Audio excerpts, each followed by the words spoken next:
Так, друзья, еще вот этот стейк я отрежу. Очень мне этот толстый понравился.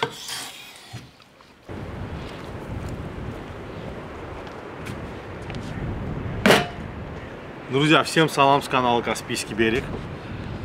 Друзья, как вам тема альтернативных стейков? Сейчас покажу.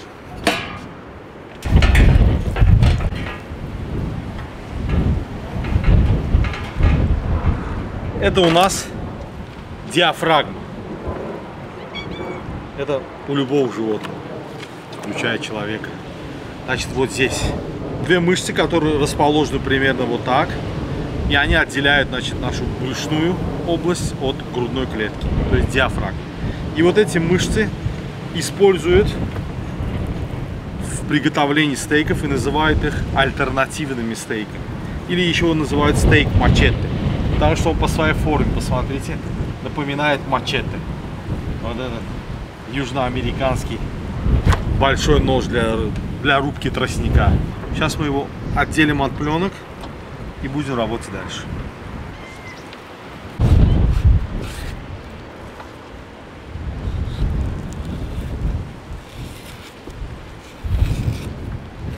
Сначала срезаем край пленки.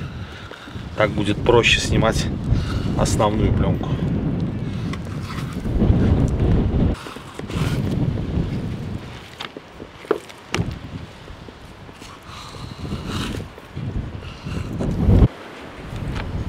Это только начало. Возни здесь немало, друзья. Ну, возня стоит того. Потому что вкус будет хороший. Посмотрим, справятся ли кошки с этим мясом.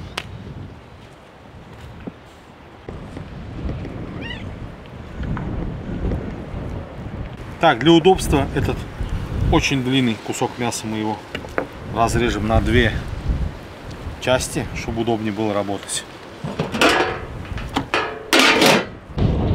Давайте я одену защитную перчатку, потому что здесь резать придется много, а руки калечить мне неохота.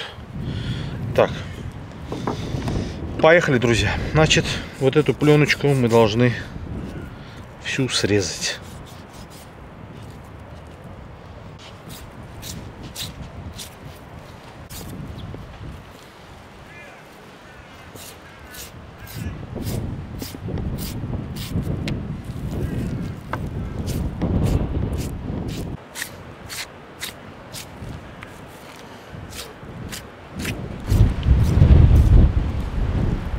Одну сторону кусочка я очистил от пленки, вот этой главной.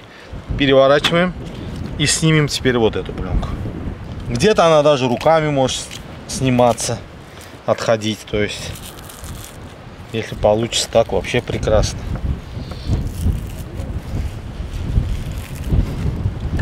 Значит, почему эти стейки называют альтернативными? То есть,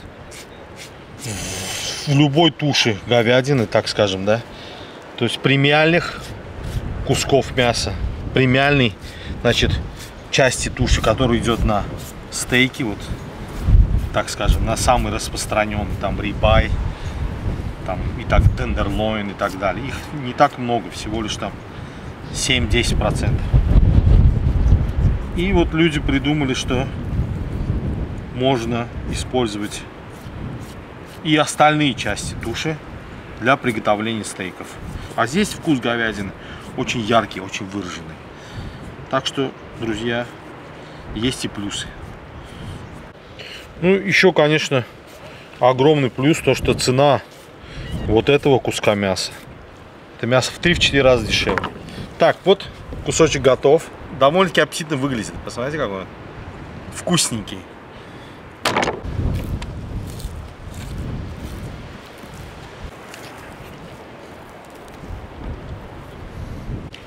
Так, второй кусок диафрагмы, вот этого самого мачете, тоже зачистил. Так, это готово. Значит, теперь вот эти части. Крупные части. Я, честно говоря, не настолько сильно разбираюсь в анатомии коровок. Но это тоже относится к мышце от диафрагмы. Сейчас мы ее тоже обработаем.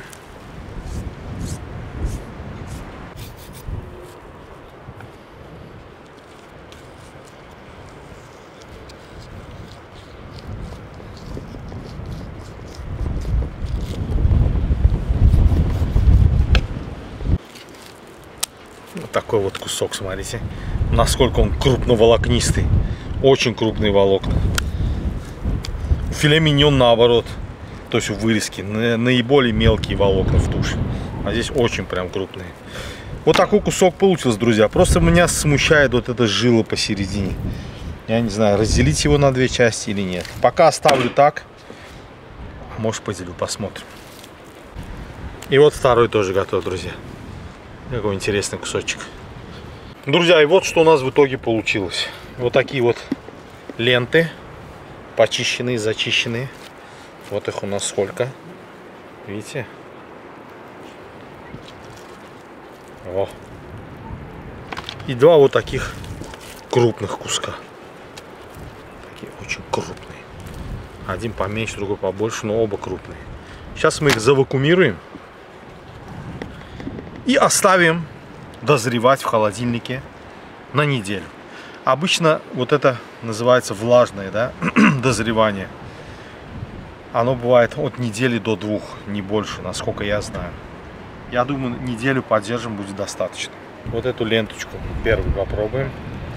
Ее, наверное, ее как-то сложим так. Берем наш первый пакет.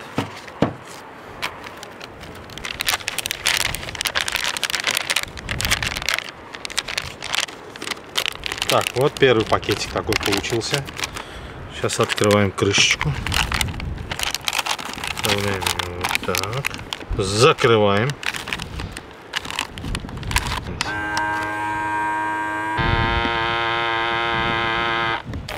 Вот будущий стейк готов. Через недельку он будет жариться. Так, это раз.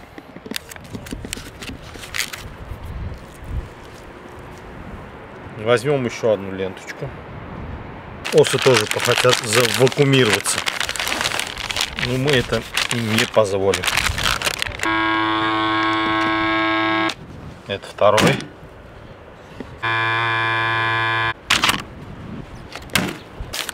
Друзья, в общем, не буду вас утомлять вакуумированием. Вот такие кулечки. Сейчас еще штуки 3-4, наверное, получится. Я их завакуумировал. Отправляю в холодильник на неделю. Посмотрим, что из этого мяса выйдет.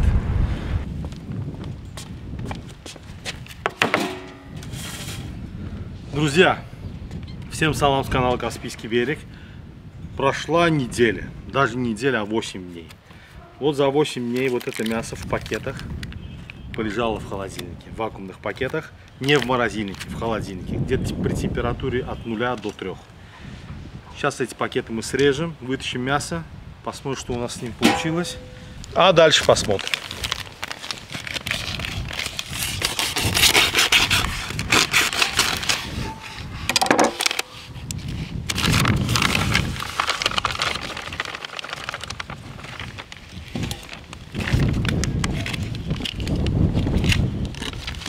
Здесь, оказывается, есть место, где этот пакет рвется. Так, кровь нам не нужна. Вот они наши. Смотрите, какие кусочки.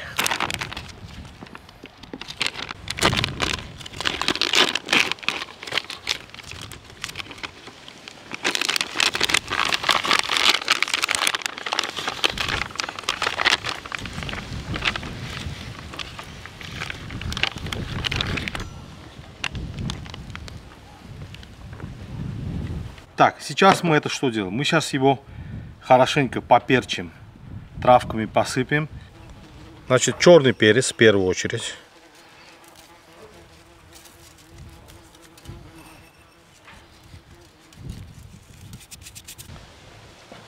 Друзья, немножко добавлю чабреца, немножко тимьян. Потому что основная у нас травка будет розмарин. Чабрец чуть-чуть. И вот этот наш розмаринчик. Сейчас мы его так побросаем.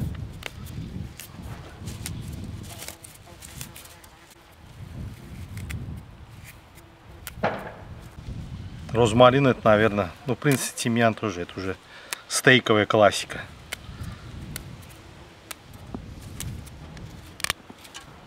Так, значит, черный перец пошел, тимьян, он же чабрец, и розмарин. Все. Значит, заливаем это растительным маслом. У меня оливковое. Слегка.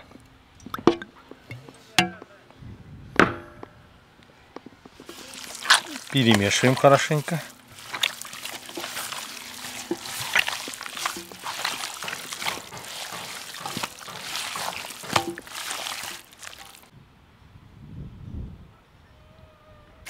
Так, друзья, вот так хорошенько перемешали. И оставляем теперь это мясо на 2 часа в маринаде. Значит, цель какая? Убиваем сразу 2 зайца. Во-первых, мясо немножко маринуется в этих травках и так далее. То есть вбирает в себя эти приятные запахи. И во-вторых, мясо примет комнатную температуру, потому что оно с холодильника, оно холодное. Мы его оставим прямо вот здесь на солнышке.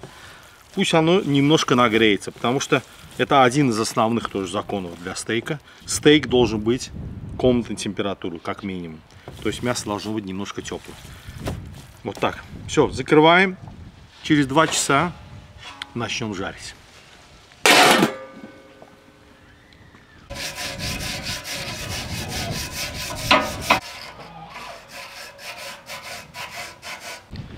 Друзья, ровно 2 часа прошло.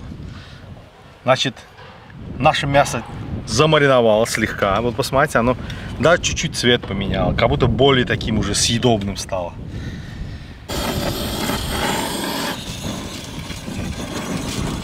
Друзья, пока там огонь разгорается, мы сегодня к нашему альтернативному стейку приготовим альтернативный гарнир.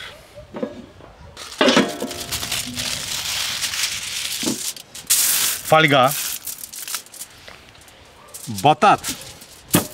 Это дальний родственник картошки. Хотя его и называют сладкая картошка, но он не картошка. Он всего лишь дальний родственник. Что мы делаем с бататом? Мы его сначала чуть-чуть обольем маслом. Вот так. Значит, для пряности мы используем только острый красный перец крупного помола. Так. Хорошенько.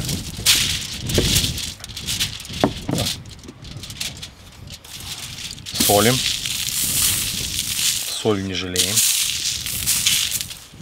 Еще раз сверху масло.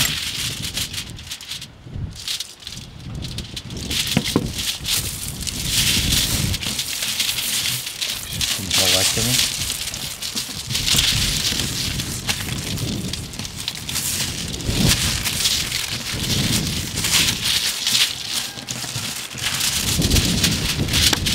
И заворачиваем фольгу.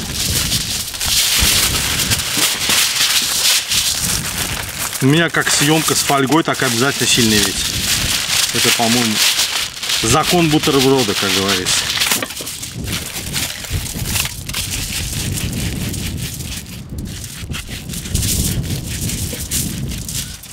Вот она. Конфета номер 1.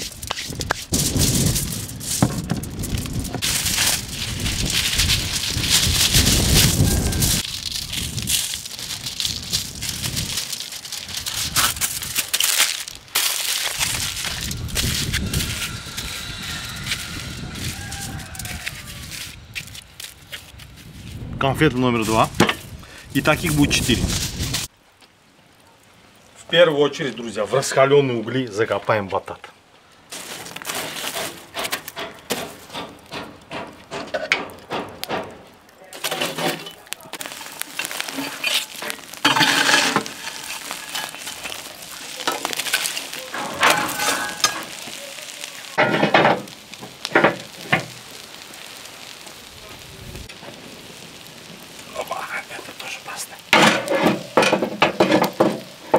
Теперь смазываем сетку маслом.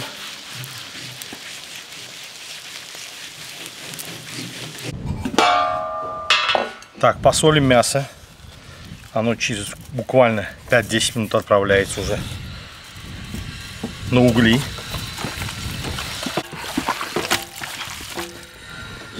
Все, перед тем, как его отправить на угли, оно слишком длинное, друзья, надо его порезать. Значит, где-то, наверное, куска на 3, да?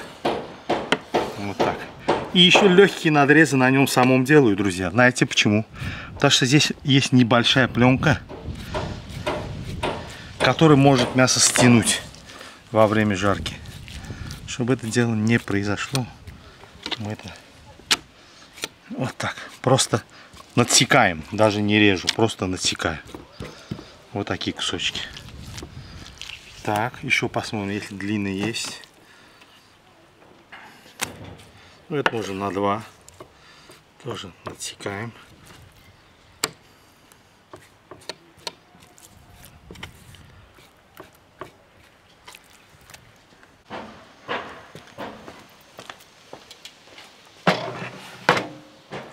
Пошло-поехало, друзья. Жариться он будет очень быстро, потому что мясо тонкое. Надо его так распределить, чтобы все поместилось.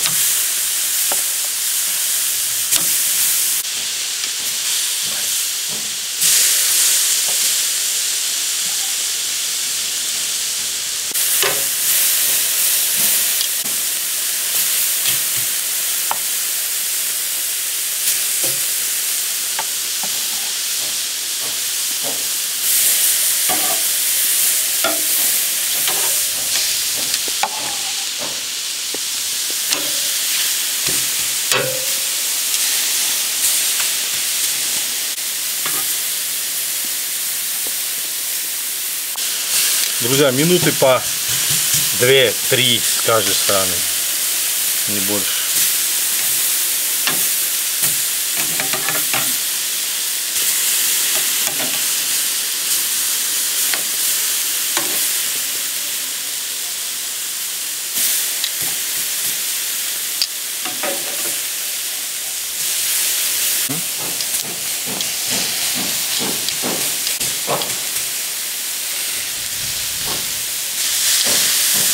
Переворачиваем.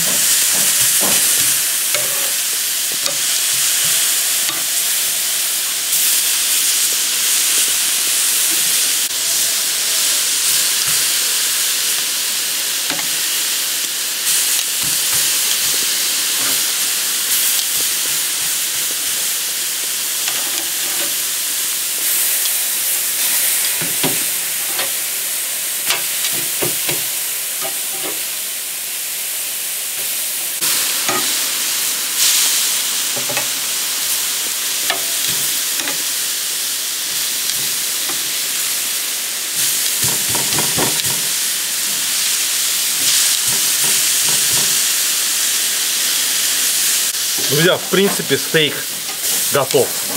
Обычно вот это мясо, вот эту диафрагму, да, так называемый мачете, его доводят до medium rare, то есть такой чуть слабее, чем medium, да, такой. Я бы не сказал полусырой, но кровь есть. Ну, у нас многие это не любят почему-то. Я имею в виду, что я на минутку больше подержу, чем если бы это делал какой-нибудь профессионал. На минутку, не больше.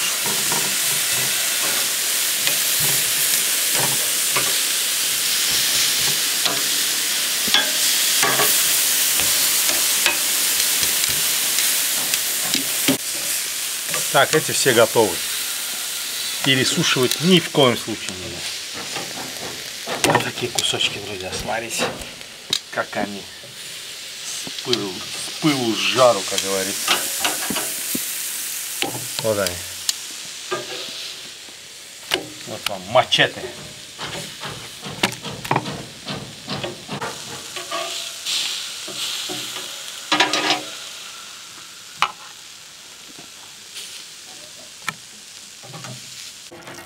И вот эти два огромных куска.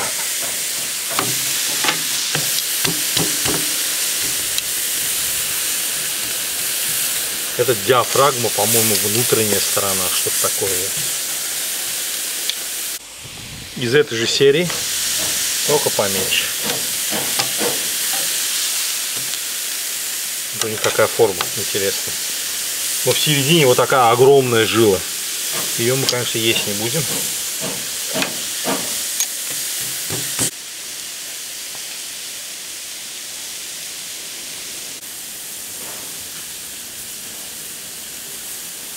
Так, перевернем этот огромный кусок. Ох, смотрите, какие волокна. Крупнейшие просто. Но вкус очень ярко выраженный, говяжий, очень.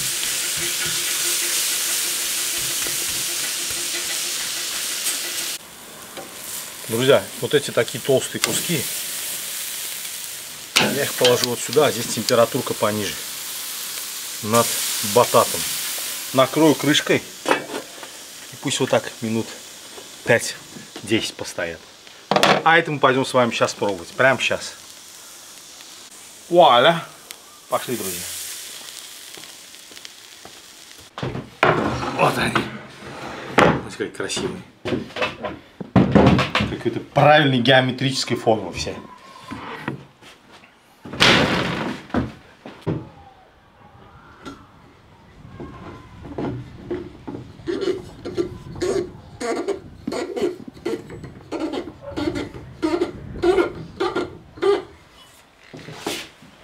Опа!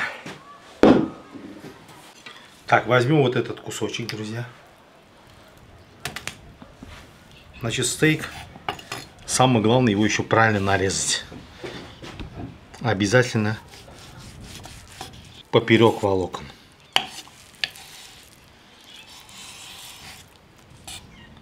Смотрите. Вот это настоящий medium rare.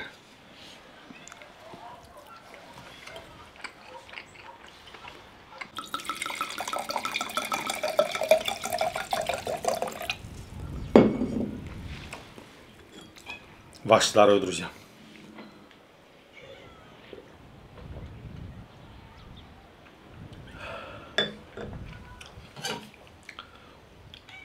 Стейк действительно очень говяжий, очень насыщенный вкус.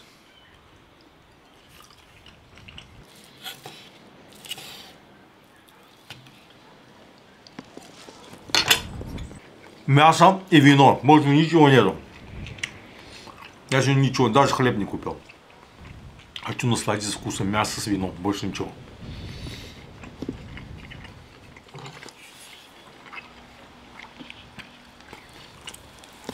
А стейк действительно интересный, друзья.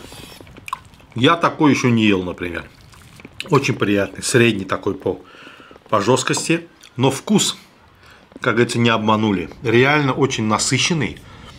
То есть в этом мясе ты чувствуешь явную говядину. Вот и ничего больше. Вкусно. Честное слово. Друзья, у нас же еще есть два остальных куска. Вот такой огромный просто. Посмотрите, какой он. Посмотрите, какой он сочный. Посмотрите на это мясо. Вот посмотрите, какой он. Супер. И наш гарнир. Наш бататовый гарнир. Давайте сейчас одну бататку развернем. И посмотрим, что у нас там внутри. Попрошу оператора снимать поближе. Печеный батат я ем первый раз. Сейчас посмотрим, что у нас. Опа! Смотрите, какой. То ли морковка, то ли картошка. Сейчас посмотрим, что это у нас на вкус. Посмотрите на этот стейк. Он просто толстенный. А какой он сочный. Ой-ой-ой-ой-ой. Это что такое? Сок, смотрите, как валит с него. Так, сейчас вот так же. Волокна у него вот так идут. Смотрите, вот как-то они как это, как расческа кого-то. Сейчас мы отрежем вот такой вот кусочек. Ох ты! А этот лучше приготовить, хоть он и толстый. Но это уже well done почти. Так. Это еще лучше. Он, знаете, вкус тот же, но сочнее. Посмотрите. Посмотрите сюда. Ой, да. Смотрите, что происходит. Сколько в нем сока. Так, ладно. Батат. Наш южноамериканский корнеплод.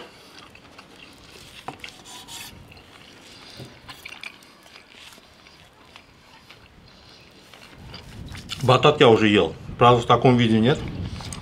Сейчас попробуем.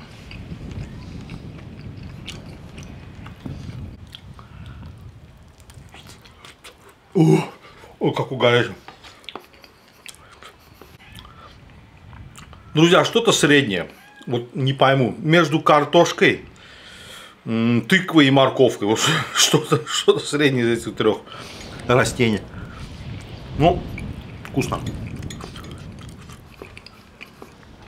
Явно картофельный вкус присутствует, но в то же время и тыквенный вкус тоже есть, такой явный. Морковки меньше. Вот как тыкву с картошкой скрестили. Даже по цвету видно. Вот смотрите, как на цвет тыквы похож. Но неплохая вещь.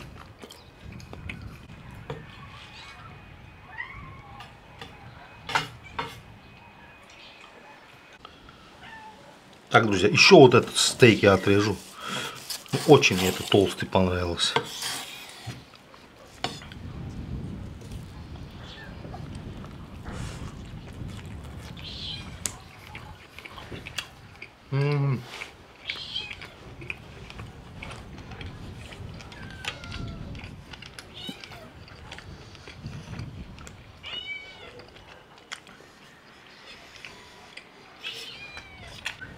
Друзья, а вы обратили внимание, какие у меня вилка и нож сегодня? Кавказская тема. Это кавказский кинжал, это кавказская шашка. Ну, понятно, что стилизовано под это, да, под шашку и под кинжал. Собственное производство. Все сделано своими руками. В общем, сегодня было очень много новшеств. Я хочу выпить за вас, друзья. Чтобы вы тоже в своей жизни не боялись ничего нового. Экспериментировали, познавали жизнь во всех ее красках и во всей ее красоте. Будьте здоровы, друзья. За красоту жизни.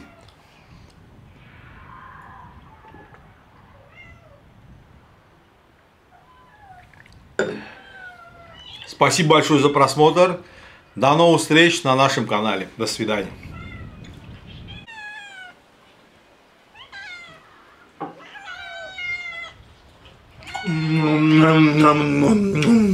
Как это вкусно, альтернативный стейк. Жаль, вы его не попробуете.